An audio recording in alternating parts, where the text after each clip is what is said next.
Olá, futuros técnicos e profissionais de segurança do trabalho, sejam muito bem-vindos à nossa aula de hoje. Nós vamos mergulhar fundo nos conceitos fundamentais e nos requisitos técnicos para caldeiras, olhando tudo estritamente pelas lentes da nossa NR13. Dominar o funcionamento desses equipamentos é absolutamente essencial para a carreira de vocês, porque na prática nós vamos lidar diariamente com sistemas que foram projetados para conter forças gigantescas.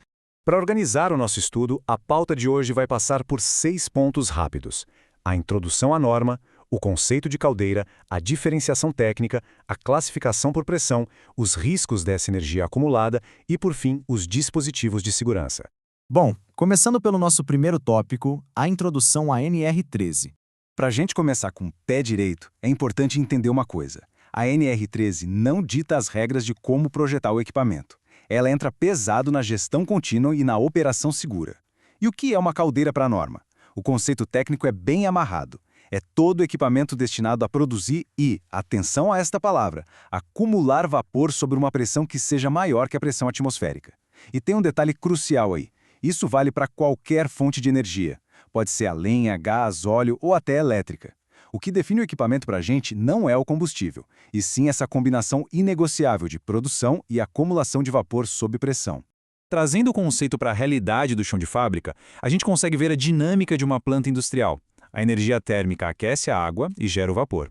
Só que esse vapor não vai simplesmente embora para o ambiente. Ele fica confinado, acumulando e ganhando pressão lá dentro antes de ser mandado para os processos da fábrica, como alimentar um pasteurizador na indústria alimentícia ou girar uma turbina.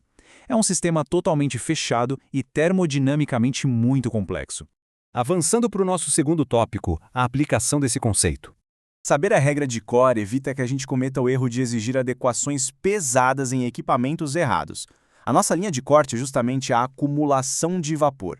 Por exemplo, pega um refervedor industrial. Ele aquece fluidos, claro, mas não tem aquela acumulação de vapor sob pressão contínua do mesmo jeito. Então, ele não cai nas exigências super restritas de projeto e inspeção que a NR13 cobra de uma caldeira clássica. Ele tem os controles dele, mas é outro nível de exigência.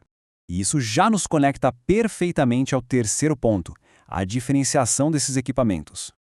Agora prestem atenção aqui, porque esse é um erro clássico que eu vejo muito estudante cometer. A NR13 divide as caldeiras nas categorias A e B usando uma métrica principal, a pressão de operação. Muita gente acha que é o volume de água que define a categoria, mas não é. Para o enquadramento, a pressão é quem dita as regras do jogo. E já vão se acostumando com as unidades, viu? A indústria usa tanto o quilopascal quanto o quilograma-força por centímetro quadrado no dia a dia. Então a gente tem que dominar a leitura de ambas. Indo para o quarto tópico, vamos detalhar um pouco mais essa questão da pressão. Olhando para os limites da norma, o cenário fica bem claro. Se o sistema trabalha com uma pressão de operação abaixo de 60 kPa, a norma nem considera como caldeira. Mas se a gente chega lá nos 1960 kPa, que dá quase 20 kgf por centímetro quadrado, ou acima disso, o equipamento entra na categoria A. E aqui o jogo é duro. É o maior risco possível e, por consequência, exige o controle e a inspeção mais rigorosos que existem. É pura engenharia. Quanto maior a pressão que você está prendendo ali dentro, mais a norma vai cobrar de você. O que nos leva ao nosso quinto ponto da aula: os riscos de se trabalhar com toda essa energia.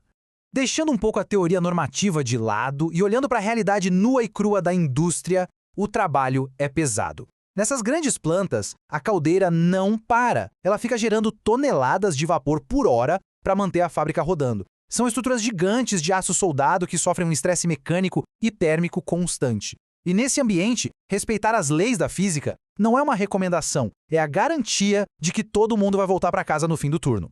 Todo o risco para o trabalhador vem dessa física básica. Você tem vaporização em altíssima temperatura acontecendo sem parar no espaço confinado. É uma concentração absurda de energia guardada. O equipamento foi projetado para aguentar até certo ponto, certo? Mas se a manutenção preventiva falha, se uma corrosão passa batida numa inspeção, a estrutura não aguenta e rompe. E um rompimento de caldeira é basicamente a liberação violenta de toda essa energia de uma vez só. É para que a gente nunca veja isso acontecer que a NR13 é tão rigorosa. Para fechar, vamos ao nosso sexto e último tópico: os dispositivos de segurança. Entendendo o tamanho da força com a qual estamos lidando, fica óbvio que os controles de engenharia são totalmente obrigatórios. A regra é clara: operar sem segurança não existe. Qualquer equipamento pressurizado tem que ter válvulas de segurança instaladas, e elas precisam estar milimetricamente calibradas para não deixar a pressão interna passar da PMTA de jeito nenhum. A PMTA é a pressão máxima de trabalho admissível. É o limite estrutural do projeto que a gente simplesmente não pode ultrapassar. Na prática, a rotina de controle funciona como uma margem de segurança. Uma caldeira nunca vai trabalhar com a pressão raspando no limite máximo. Funciona mais ou menos assim. Digamos que a PMTA da caldeira seja de 10 kg-força e a última válvula de emergência abre em 9,5. O sistema automático de controle vai atuar bem antes disso, lá por volta de 8. Ele corta o fogo do queimador para manter a operação numa zona tranquila e segura, bem longe do estresse do material e da necessidade de abrir uma válvula de emergência. E anotem isso, porque é uma regra de ouro na segurança do trabalho. Se você encontrar uma caldeira operando sem os controles automáticos, ou pior, com válvulas de segurança quebradas ou isoladas de propósito, isso é RGI na hora, risco grave e iminente. Perante a norma, rodar sem proteção significa que a integridade do equipamento não existe mais, e a operação tem que ser paralisada imediatamente. Não tem negociação. Para a gente finalizar nossa aula de hoje, quero deixar uma reflexão com vocês. A engenharia, os projetistas, eles calculam os limites dos materiais e das soldas, mas no dia a dia somos nós, com a nossa gestão contínua e as inspeções, que garantimos que isso funcione. Diante de sistemas tão brutos e que não aceitam falhas, vocês acham que o conhecimento técnico e o rigor nas manutenções são suficientes para segurar as pontas e evitar o erro humano? É o olhar técnico de vocês que vai garantir essa integridade lá na frente. Pense nisso. Um abraço e até a próxima.